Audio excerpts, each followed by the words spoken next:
Executive Director of the Arab American Civil Rights League. We are here today because of a deeply troubling incident at East Middle School, part of Plymouth-Canton Community School District. On January 10, 2025, an 8th grade student, Danielle Khalaf, an Arab American young woman, was publicly humiliated in her classroom simply for exercising her constitutional right to remain seated during the Pledge of Allegiance. Instead of fostering an environment of respect and understanding, her teacher singled her out, dismissing her right to free expression, and made an offensive, racially charged remark, saying, "Since you live in this country and enjoy its freedom, if you don't like it, you should go back to your country." Let me be clear. No student should ever feel unsafe or disrespected in their learning environment. Schools should be places of inclusion, acceptance, and open dialogue. Instead, Danielle was made to feel isolated, powerless, and emotionally distressed. To make matters worse, no restorative practices have been implemented to support Danielle's emotional well-being.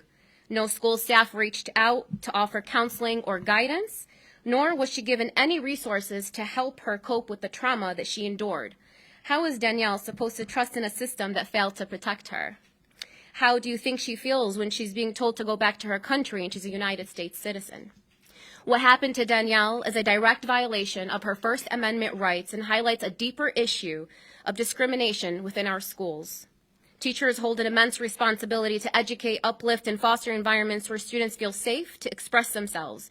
No teacher should ever use their position of power to make a student feel unwelcomed, unheard, or less than. Danielle is a model student, having been chosen as a Student of the Month twice and maintaining a 4.0 GPA, yet no apology has been issued. The Arab American Civil Rights League, alongside Danielle and her family, is demanding immediate action, a full and transparent investigation into this incident to ensure accountability, appropriate disciplinary action against the teacher who made these offensive and harmful remarks, a public acknowledgement and apology from the school district for failing to protect Danielle and mishandling the response to this incident. Mandatory diversity, equity, and inclusion training for all school staff to prevent future incidents of discrimination and ensure all students are treated with respect. A commitment from Plymouth-Canton Community Schools to uphold a safe and inclusive learning environment for every student regardless of their background or belief. Furthermore, we applaud Danielle and her family for her courage in filing a formal complaint with the Michigan Department of Civil Rights. Their bravery in speaking up is a testament to their strength, and we will stand with them every step of the way until justice is served. The case is more than just about one student. It's about protecting the rights of all students. It's about ensuring that no student in any school ever faces discrimination or intimidation for expressing themselves and their beliefs. It is about sending a clear message that hate and intolerance will not be tolerated in our educational institutions. I'm going to go ahead and turn it over to the chairman and founder of the Arab American Civil Rights League, Nabi Hayad. Thank you, Miriam. Thank you all for being here. I say it over and over again. I appreciate the work that you all do in the media and to give the voice to the voiceless in the community.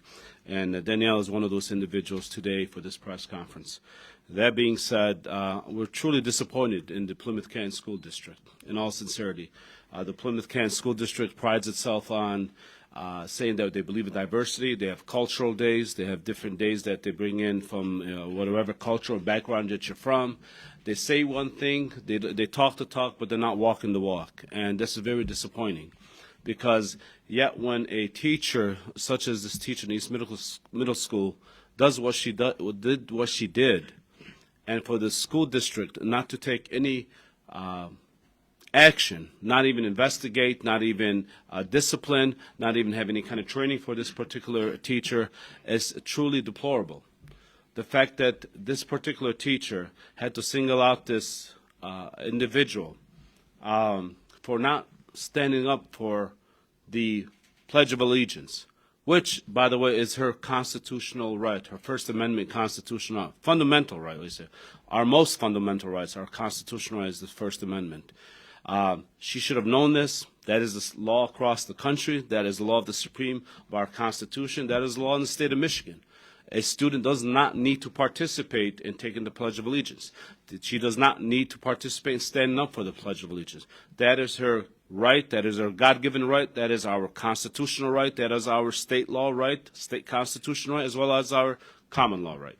That being said, for Danielle to take the position that she did, and I want to clearly tell you about why she didn't do this. Now, Danielle is an amazing student. She's been awarded Student of the Month twice, which her dad could talk about what that means. She's an amazing student. She decided peacefully, quietly, to sit down and just not participate in the Pledge of Allegiance. Why? Well, there was a genocide happening in her hometown across the land, and she felt our government was being complicit in what's going on overseas.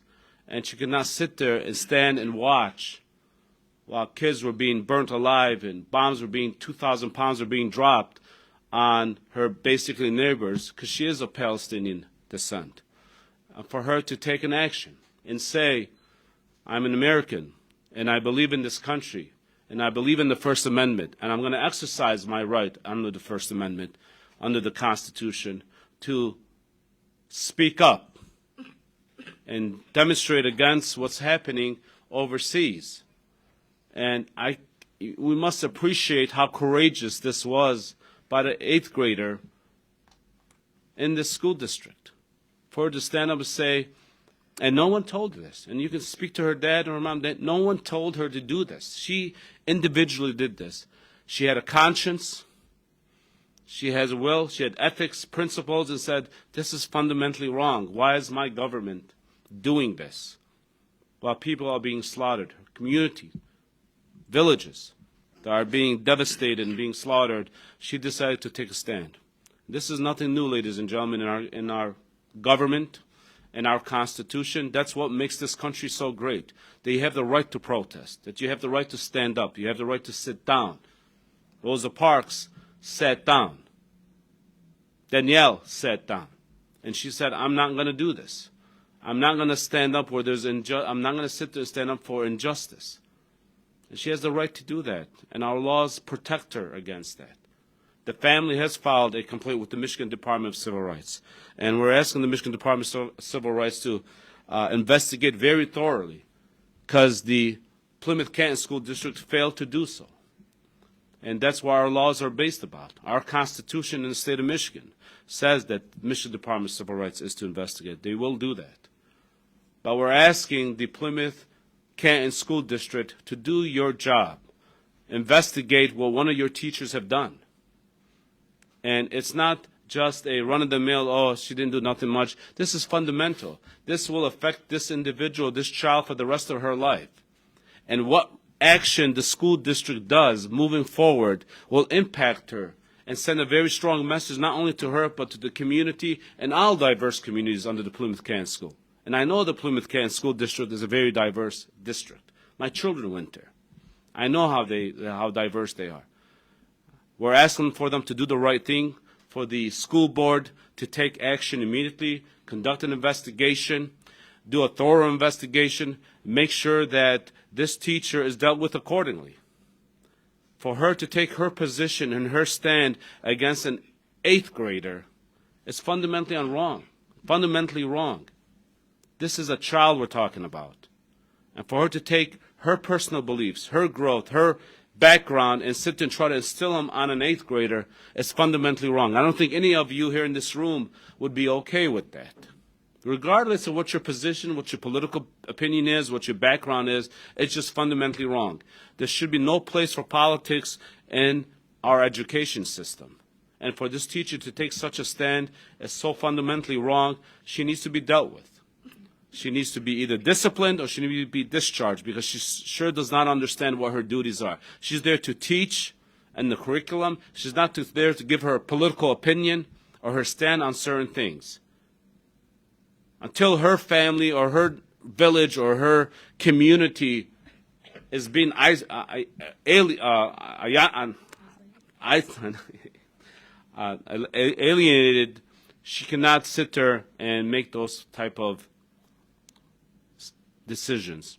So, again, we're calling on the school district to take action immediately, either discipline this particular teacher, and if you have not taken the training that if the school has not provided the training for the teachers, they should under these set of circumstances.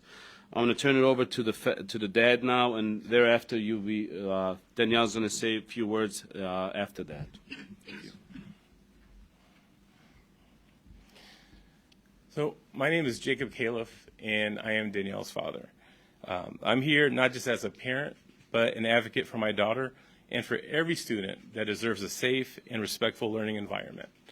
As a father, it was heartbreaking to see my daughter come home in tears because of what she had to deal with in school. Danielle was exercising her constitutional right when she chose to remain seated during the Pledge of Allegiance. Instead of respecting her decision, the teacher humiliated her in front of her classmates and peers and made a deeply offensive comment, essentially telling my daughter that she does not belong to this country. My daughter, an American citizen, being told she does not belong to this country. No parent should have to hear their child say that they feel unsafe or unwanted in their own classroom, a school that should be their safe space. We immediately reached out to the school to address the issue, but the response has been inadequate. We filed a formal complaint with the Michigan Department of Civil Rights because we will not allow this to be ignored. The lack of accountability from Plymouth Canton Community Schools sends a dangerous message that discrimination in the classroom is acceptable, and it is not. We are demanding a full, transparent investigation into what happened with Danielle. We want to see meaningful consequences for the teacher's actions. This cannot be swept under the rug. We need policy changes, training for staff, and a firm commitment that students' rights will be upheld and protected. This isn't just about my daughter. This is about every child who has ever felt marginalized, disrespected, or unheard in their own school. Like I said, my daughter is a member of the National Honor Society, a 4.0 student, voted Student of the Month twice. She's an exceptional student and does not deserve to be treated this way by this teacher in this community in that school. We are here today because silence is not an option. We must stand together to ensure that no other student has to endure what Danielle went through. Thank you for standing with us, and we will not stop fighting until we see real change. Now I want to hear from Danielle. Come up, Danielle. Tell us about tell the media about the incident, how you felt, and when the teacher approached you. I'm Danielle, and Get closer. sorry. Take your time. I'm Danielle, and on January 10th, my teacher disrespected me, and my my rights when I made the decision to sit down during the Pledge of Allegiance. She called me out in front of the entire class, saying that what I did was disrespectful. After class, I went up to her, and I tried explaining myself. I explained why I sat down, but she wouldn't listen. She just... Take a break.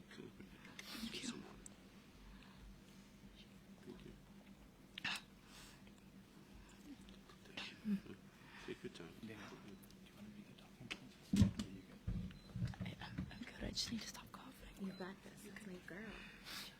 Imagine you're speaking to us. Imagine you're speaking to your dad right now. Okay?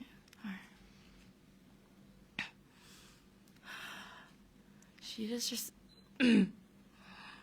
I tried explaining myself to her, explaining why I chose to sit down, even though I have that right regardless. But she wouldn't listen to me. She told me that since I live in this country and enjoy its freedoms, if I don't like it, I should go back to my own country. And that it crushed me. It broke me. I felt so unwelcome. I felt uncomfortable, and all I wanted to do was protest in some way I could for a homeland with my family.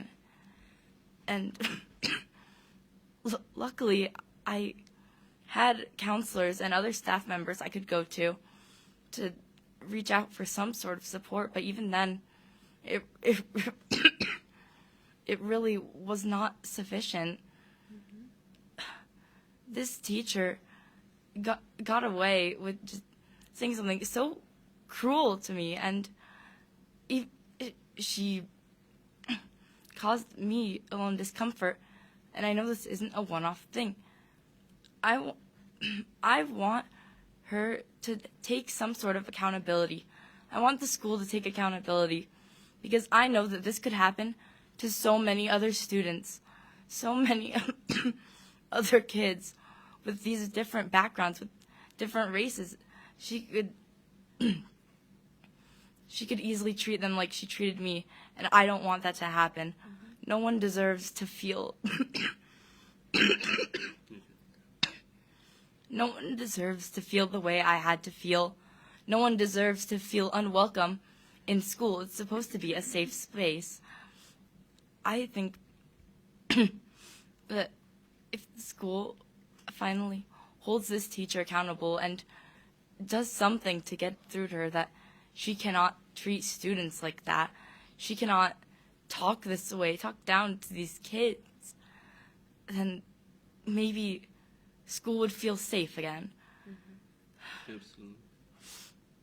I'm hoping that if I could stand up and we can demand for this change, then maybe something will happen so that me and my peers can feel comfortable in our learning environment. And so, Great. thank you. Open for questions.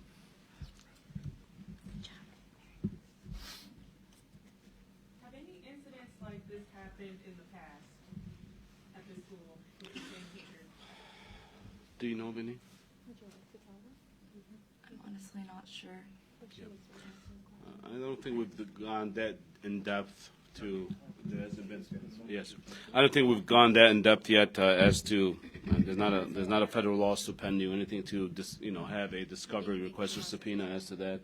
But I don't know if the family knows anything. Yeah, I just want to add to that. I know this is the first Danielle has interacted with that, but there's been feedback from her peers. Oh, sorry. There's been feedback from her peers within the classroom that the teacher has made some unwelcome comments and has been treating them differently based on their race and disposition. What was the reaction from the principal and staff when she came forward about this incident? They all were. They all had listened and agreed that it was very wrong what the teacher had said. But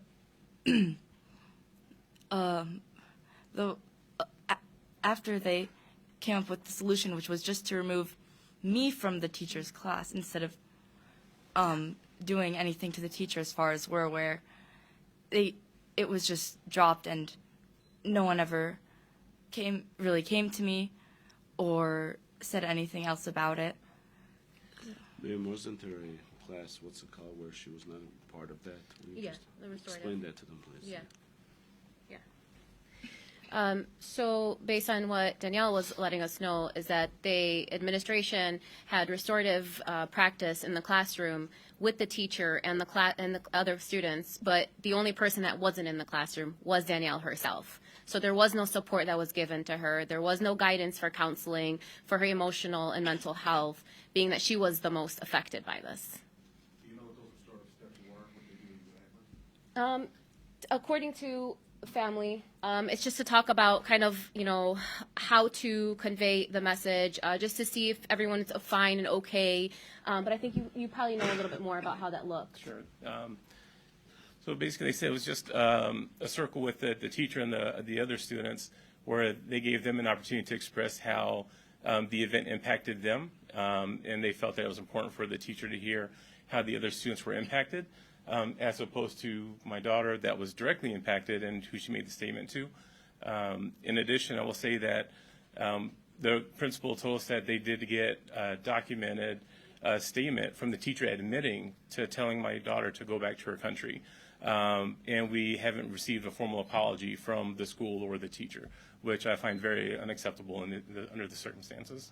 Yeah, Deny saying that? no, the teacher has not denied it. She actually admitted saying that. To go back to your own, this is what's very alarming under the set of circumstances. The ACRL, our executive director, myself, has sent a letter to the school district asking them to investigate thoroughly and all the requirements that we're asking them to do a few weeks ago. And they have not responded. And their only response was, we got your complaint, we got your request, we got your letter, and that's it. They haven't taken any action whatsoever, especially when the teacher has literally admitted to saying, go back to your home country. It's absolutely outrageous that they would not even take any action at this particular time. Put her on suspension, do an investigation, take certain conduct against her when she's literally admitting to her conduct, which is fundamentally flawed, fundamentally wrong. As we stand here as Americans under the First Amendment, they need to take certain action. They need to take certain action now. They need to take it immediate, and it has to be, there must be consequences to her actions. Otherwise, what message are you sending Plymouth Canton School District? It gets back to what I asked earlier about restorative steps. How is there a restorative step if a teacher said that? Let's go back to your country. How can it be a restorative step? I don't think there could be a restorative step. Maybe that teacher needs to have some diversity training or sensitivity training under her belt, because if she'd done that to an Arab American, I'm sure she'll do that to an Asian American, African American, Indian American. All different backgrounds are very prevalent in the city, in the county of, in the city of Plymouth Canton School District.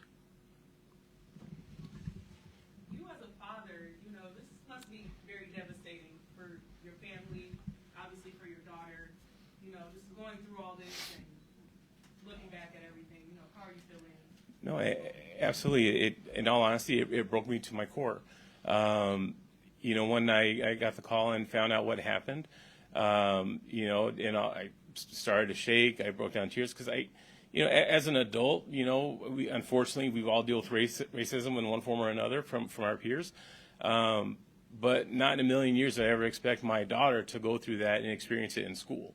You know, we try to prepare our kids, you know, as a father, I try to prepare them for what's out there in the real world, that there is racism. There are going to be people that have that mindset where, you know, if you're a different shade of color or a different nationality, to go back to your country when we are from this country. I'm born and raised in Houston, Texas as an American citizen, and my daughter was born and raised here in Michigan.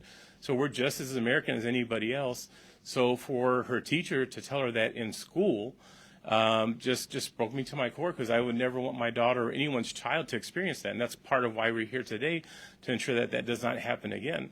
Like I said, she is a model student, and I brag about her only because we have to work harder to prove ourselves to people like that teacher. You know, like, we have to be perfect to eliminate that scrutiny and to have these people still come out and say that in school. What is this teacher saying out in public, outside of school? If she's that comfortable saying that, you know, in her place of employment, in a place where she's supposed to be educating my daughter, I'm sure outside of those doors, she's probably saying a whole lot worse. So, yeah, it just broke me to my core, but we're here. I'm strong.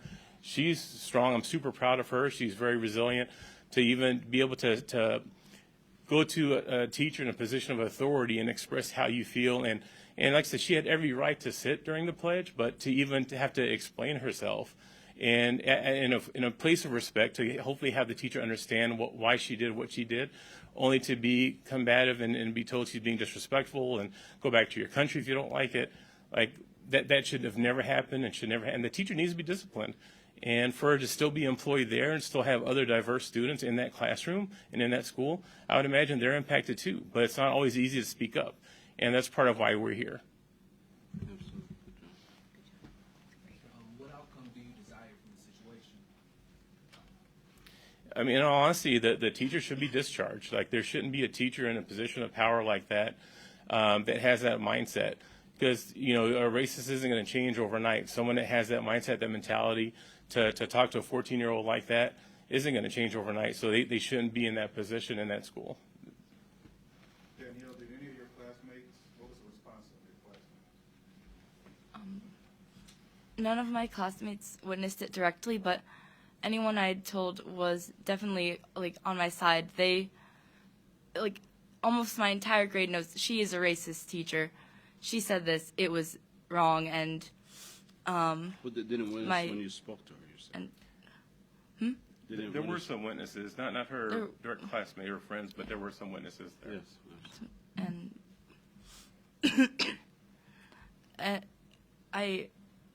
And I don't believe that anything they I don't believe anything that they think had much effect, because as far as I'm aware, again, the witnesses were people I did not know, But your classmates support but like you. my classmates have supported me, and I do believe that there were a few students who wrote emails about this teacher just separately. So that's how it's been from other students.